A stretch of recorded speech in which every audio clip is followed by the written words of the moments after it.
Boa noite a todos. Que a paz do Mestre Jesus encontre guarita em nossos corações. Hoje vamos fazer mais uma preleção para os nossos estudos, mas antes de nós iniciarmos, vamos fazer uma pequena prece, elevando nossos pensamentos a Jesus, Mestre amado, pedindo o seu amparo nesses momentos felizes que nos encontramos, aonde vamos tomar conhecimento de mais algumas lições do Evangelho. Lições estas que nos ajudam a entender melhor, a ver, ouvir e sentir em nossos corações.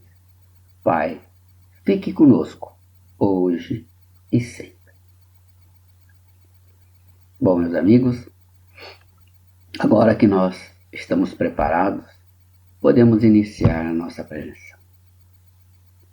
E vamos iniciar agradecendo ao Pai a oportunidade de estarmos aqui esta noite, onde vencemos muitos obstáculos que tentavam impedir a nossa chegada nesta casa. Assim, podemos respirar pausadamente, sentindo o frescor do ar noturno invadindo o nosso ser, elevando o nosso pensamento mais puro e preparado para este momento. A imersão neste ambiente espiritual reconforta as nossas aflições e a mão generosa do Criador nos sustenta e faz vibrar o nosso ser, afastando as nossas dúvidas e incertezas que são frutos de nossa ignorância. Agora, vamos ouvir com a alma, sentindo confiante a luz que envolve a cada um de nós. E o Mestre irá proporcionar momentos de paz íntima, semelhante ao nosso olhar, com carinho em nossos corações. E essa certeza de estarmos junto ao Mestre nos fortalece e anima e entramos em estado propício de entendimento e análise de suas palavras. Hoje, estamos iniciando mais um capítulo do Evangelho segundo o Espiritismo, capítulo 4, cujo tema central é: ninguém pode ver o reino de Deus se não nascer de novo. Utilizaremos para nossas reflexões desta noite versículos do Evangelho de Mateus e de João, os comentários de Allan Kardec e do livro Luz Imperecível de Honório Abreu. Teremos a oportunidade de avançar um pouco sobre esse tema muito importante, que quanto melhor e compreendido, apresenta uma visão ampla e mais clara sobre alguns pontos da doutrina do Mestre Jesus. Vamos permanecer como um aprendiz, sedentos pelo conhecimento e aberto a novo olhar sobre o tema ressurreição e reencarnação. Tema este de grande importância para todos nós, para que possamos compreender a nossa evolução rumo ao reino de Deus, de forma coerente com o tempo de vida que passamos em nosso planeta e a consequente assimilação dos ensinos de Jesus.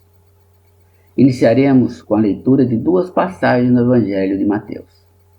A primeira: Jesus, tendo vindo às cercanias de Cesareia de Filipe, interrogou assim seus discípulos: que dizem os homens com relação ao Filho do Homem? Quem dizes que eu sou? Eles lhes responderam: dizem uns que és João Batista, outros que Elias, outros que Jeremias, ou algum dos profetas. Perguntou-lhes Jesus: e vós, quem dizeis que eu sou? Simão Pedro, tomando a palavra, respondeu: tu és o Cristo, o Filho do Deus vivo. Replicou-lhe Jesus: bem-aventurado és, Simão Pedro, filho de Jonas, porque não foram a carne nem o sangue que isso te revelaram, mas meu Pai que está nos céus. Isso está em Mateus, no capítulo 16, versículo de 13 a 17. E a mesma passagem em Marcos, capítulo 8, versículo de 27 a 30. Vamos pensar um pouco sobre esta passagem. Que dizem os homens com relação ao Filho do Homem?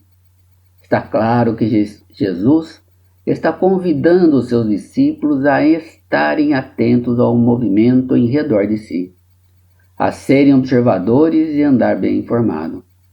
Similar posição sugere a codificação espírita, elegendo a fé raciocinada, o conhecimento daqueles padrões que favoreçam a plena avaliação de nossa posição dentro da evolução. Filho do homem. Filho representa resultado, consequência. O Filho do homem é, portanto, o produto da evolução humana, o homem por excelência que, amadurecendo os seus potenciais, penetra nas linhas de assimilação das revelações espirituais. Notamos aqui que os judeus tinham conhecimento sobre a reencarnação quanto dizem. Dizem uns que é João Batista, outros que Elias, outros que Jeremias ou algum dos profetas. Na segunda passagem do Evangelho, após a transfiguração, foi relatado assim. Seus discípulos então o interrogaram desta forma: por que dizem os escribas ser preciso que antes volte Elias? Jesus lhes respondeu: é verdade que Elias há de vir e restabelecer todas as coisas. Mas eu vos declaro que Elias já veio, e eles não o reconheceram e o trataram como lhes aprouve. É assim que o farão sofrer o Filho do Homem. Então seus discípulos compreenderam que fora de João Batista que ele falara. Essa passagem está em Mateus, capítulo 17, versículos de 10 a 13, e Marcos, em capítulo 9, versículo de 11 a 13. Inicialmente, veremos o significado de cada palavra: ressurreição e reencarnação. A ressurreição é volta à vida, ação de retornar da morte. É a recomposição do ser humano em corpo e alma por Deus no dia do juízo final. Reencarnação, ato de reencarnar. Nova encarnação, retorno do espírito à vida corpórea, em outro corpo especialmente formado para ele. Ato de ressurgir e ato de reencarnar. Ambos têm significados parecidos, mas com conteúdos bem diferentes, o que nos leva a estudar o que diz o Evangelho de Jesus, refletindo sobre cada ensino. Sempre que estudamos livros do Antigo Testamento e analisamos os textos e passagens, percebemos claramente que a reencarnação fazia parte dos dogmas do povo judeu, porém com o nome de ressurreição. À época de Jesus, somente os saduceus não aceitavam que a vida tinha uma continuidade após a morte, pois sua crença era de que tudo terminava com a morte. As ideias dos judeus sobre este ponto, como sobre muitos outros, não estavam claramente definidas, porque eles apenas tinham vagas e incompletas noções acerca da alma e da sua ligação com o corpo.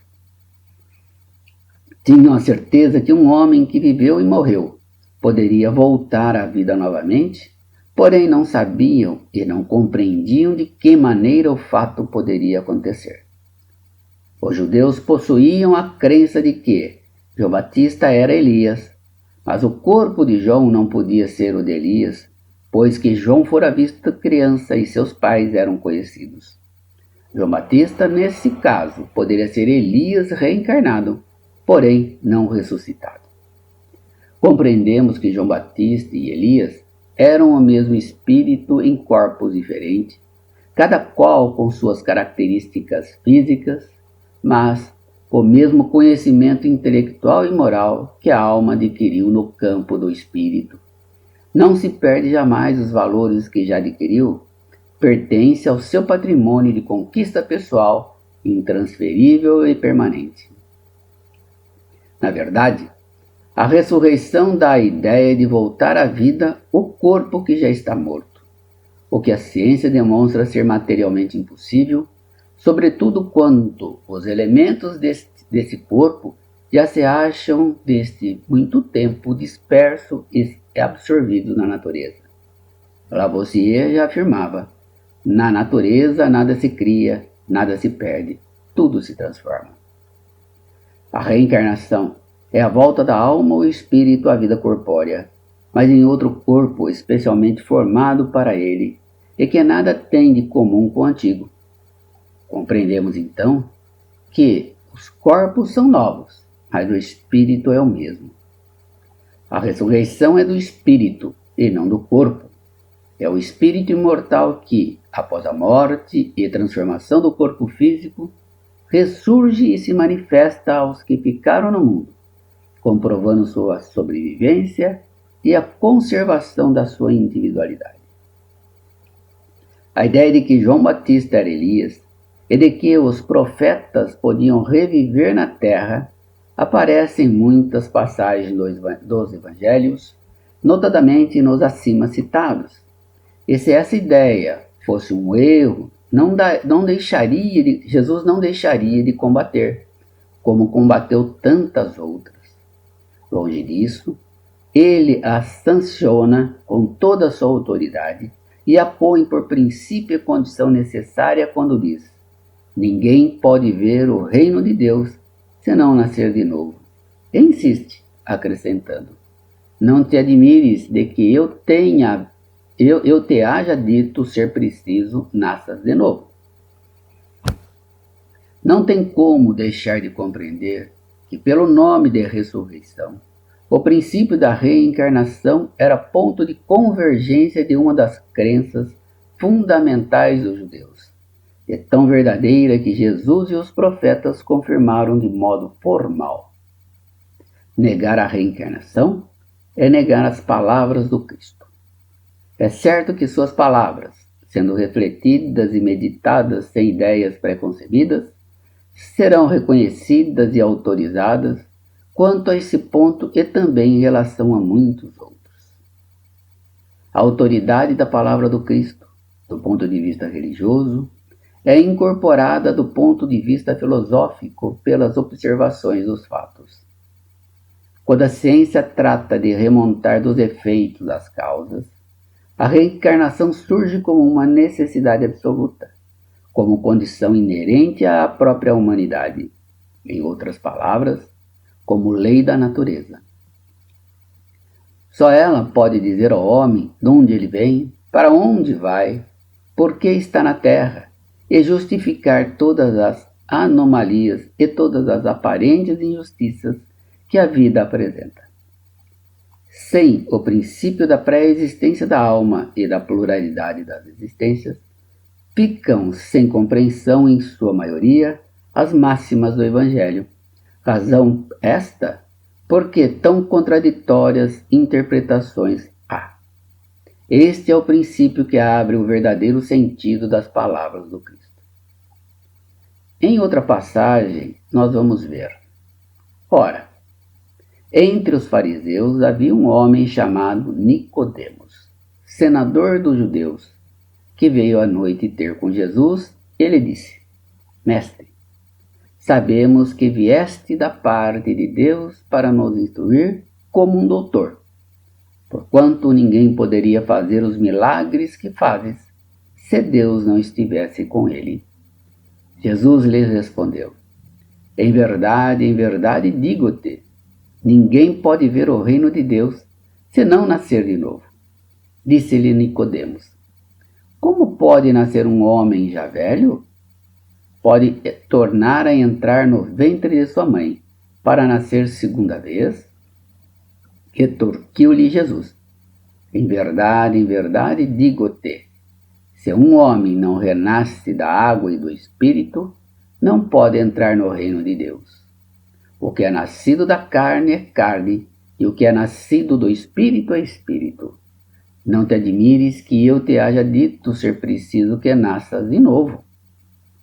O Espírito sopra onde quer, e ouves a sua voz, mas não sabes de onde ele vem, nem para onde vai. O mesmo se dá com todo homem que é nascido do Espírito. Respondeu-lhe Nicodemos: como isso pode fazer? Jesus lhe observou: pois que? És mestre em Israel e ignoras essas coisas?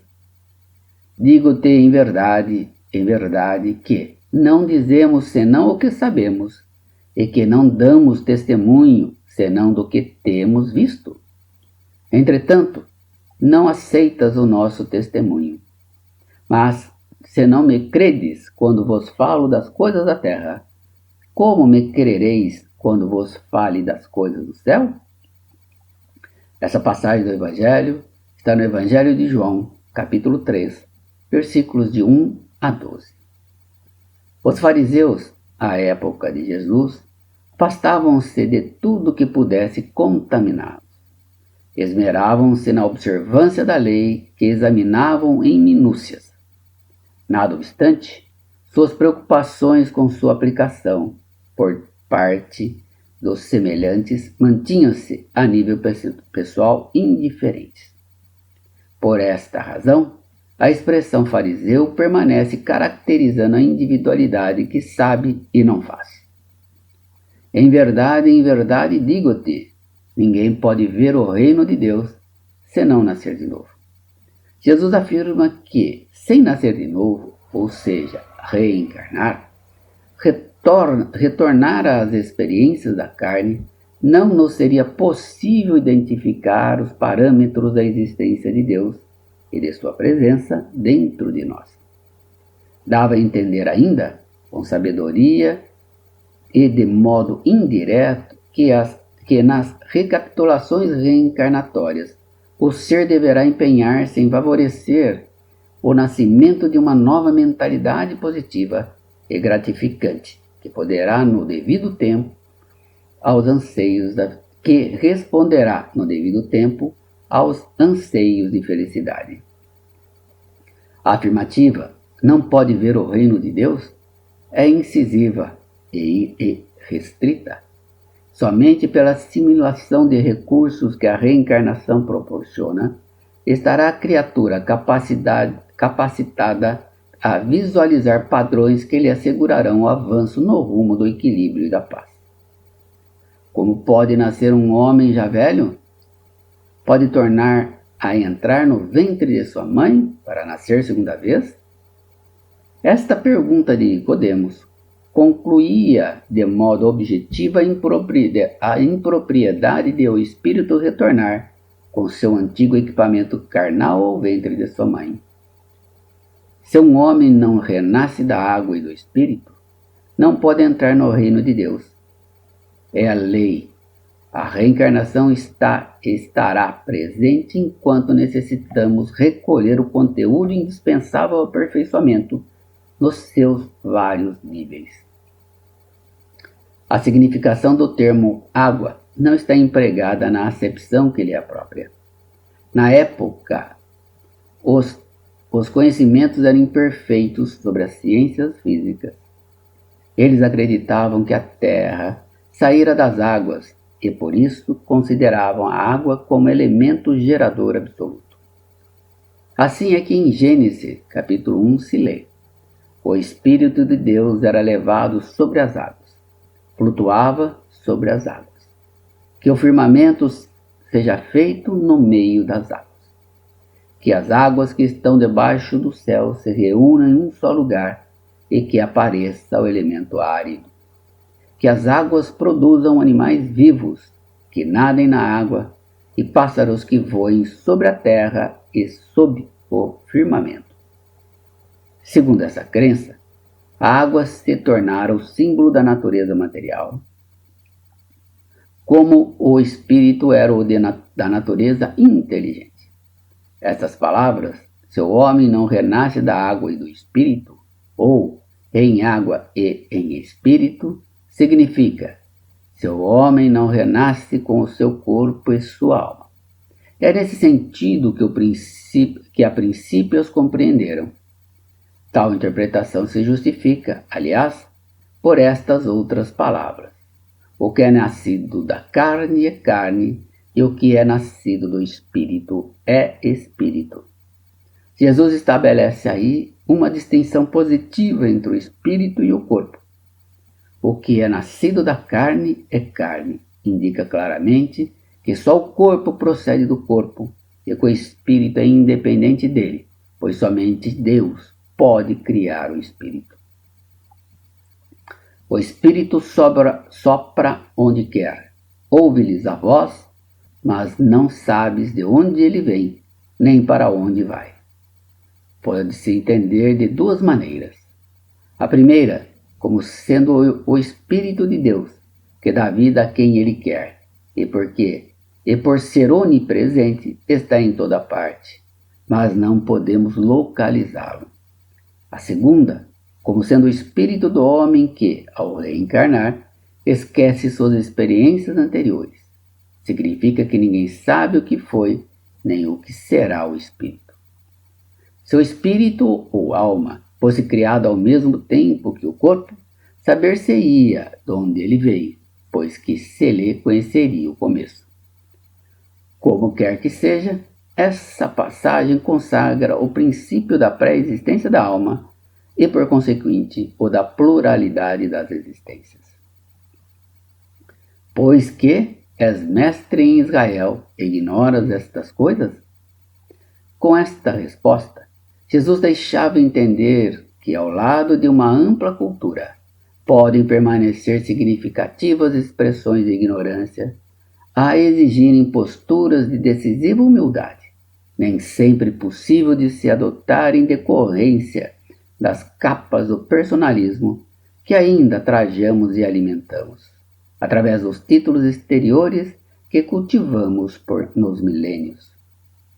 A simplicidade é chamada a fim de que possamos diagnosticar os focos de nossa carência, sem o que se tornará impossível atingir as novas metas que visualizamos ao longo do tempo. Entretanto, não aceitas o nosso testemunho. Essa frase de Jesus é muito significativa, pois só pode dar testemunho quem já vivenciou. A nossa realidade, muitas vezes, põe em dúvida o testemunho de Jesus. A condição de êxito prende-se, portanto, à firme decisão de desarticular tendências sistemáticas à cristalização mental, que residem em nós. O sentimento é o campo em que se assentará o processo de crescimento espiritual. Agora, com o conhecimento da necessidade de reencarnar diversas vezes, começamos a pensar: será que existe um limite para a encarnação? E nesse ponto, recorremos ao espírito de São Luís, que vem ao nosso auxílio. A reencarnação não tem um limite propriamente dito.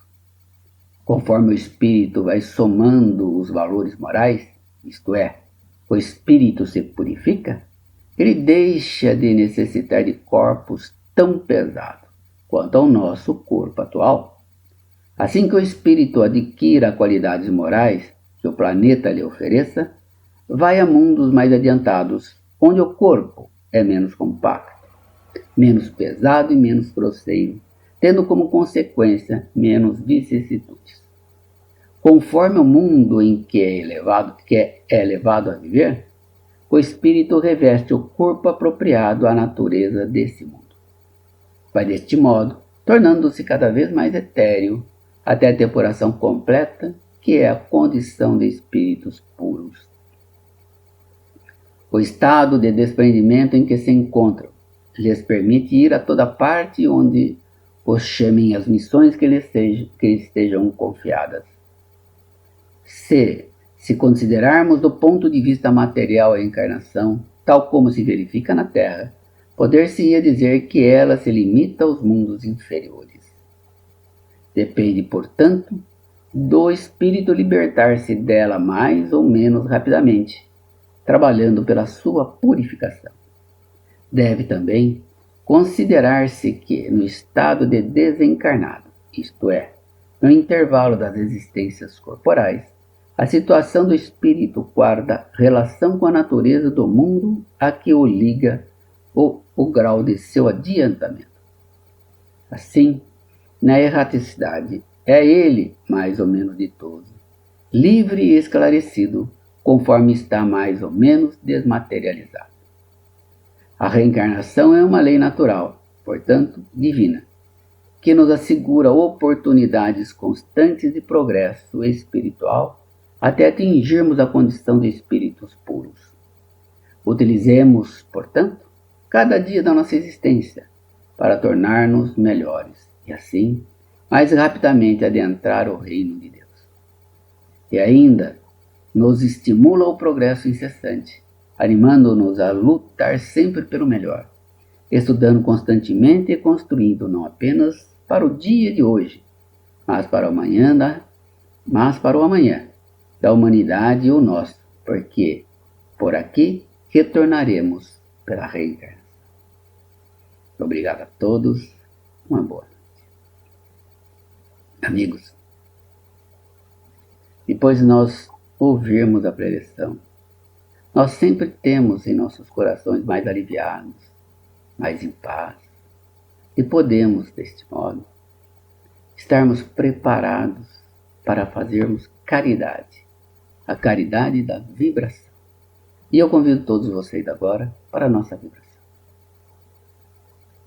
E elevando o nosso pensamento a Jesus, Mestre amado, vamos dirigir-nos mentalmente a cada um dos nossos familiares, a quem Deus outorgou para nós nesta existência, para que convivêssemos, nos acertássemos e nos ajudássemos mutuamente. Então vamos até eles, abraçarmos, principalmente para aquele familiar um pouco mais difícil, apertando ele ao nosso coração e dizendo do fundo da nossa alma: irmão, nós podemos ter diferença, mas nós amamos e nos queremos bem. Vamos prosseguir juntos rumo ao Senhor. Vibremos então pelos nossos familiares.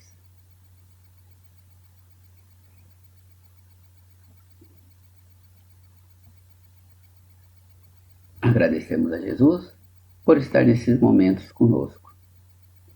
Nós também temos sempre um amigo, um companheiro, alguém que nos pede oração.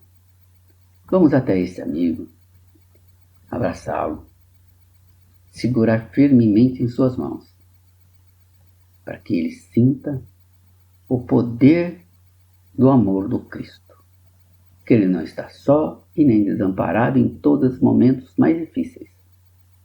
E ele pode contar com a nossa colaboração. Vibremos então por esse amigo querido.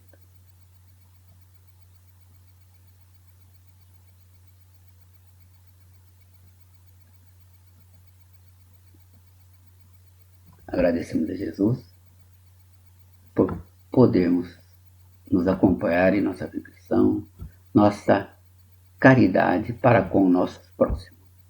E assim vamos nos despedindo de Jesus nesse momento de oração, pedindo para que Ele nos acompanhe sempre, para que nós não o abandonemos na nossa caminhada, pelas nossas diversas reencarnações, por diversos momentos, até o final dos tempos. Obrigado, Jesus, e obrigado a todos vocês por mais este dia. Até mais.